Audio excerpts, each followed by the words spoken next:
Wisley in the autumn is such a beautiful, colourful time.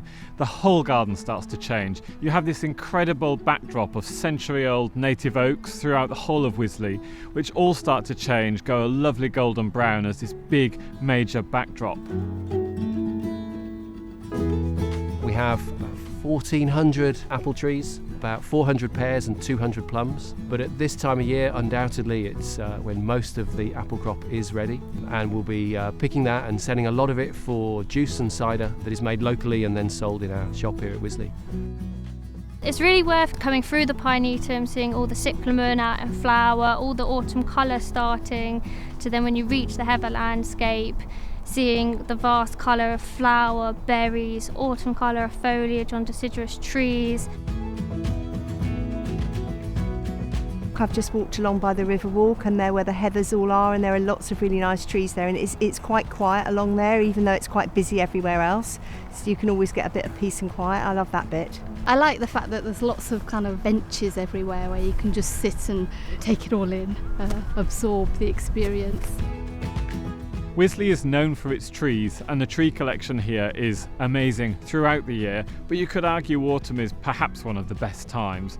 Some of the first trees always to start turning are the Nissas. The very famous variety that was born here, Nyssa sylvatica Wisley bonfire, is planted on the island of the Round Pond on 7 acres.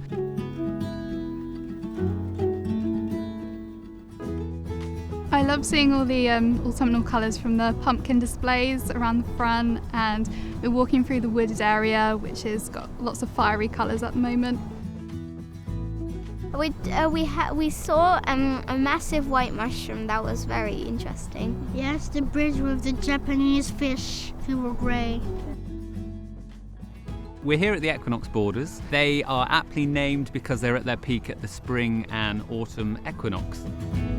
You'll see Hesperantha. These are rich in reds and whites and soft pinks. And at the back of the borders, we have late flowering Nephophia. It gets to about 6 foot high, these wonderful great yellow spikes of flower, really late on in the season. This time of year in the veg garden, there's loads to harvest. I've been working with the chef from the kitchen. He's putting on a lovely Wisley Sunday lunch. We also have a small vineyard here at Wisley. Not everybody knows about it. It's slightly hidden away on the south-facing slope. Why do you like coming to the gardens? Looking at the flowers. Looking at the flowers, yes. Trying to get ideas for our garden. Anytime you come, you learn something new or see something new you want to try, so yeah, I love it. The enjoyment knowing that the winter is coming, so making the most of the warm, balmy days that you get occasionally. Autumn is probably the most beautiful season. Of course, there's nothing quite like a walk in autumn, to hear the leaves scrunching under your feet, the smells of the fallen leaves, the fruits that are still around on the trees. So get out there and pick up the sense of autumn and look forward to the seasons ahead.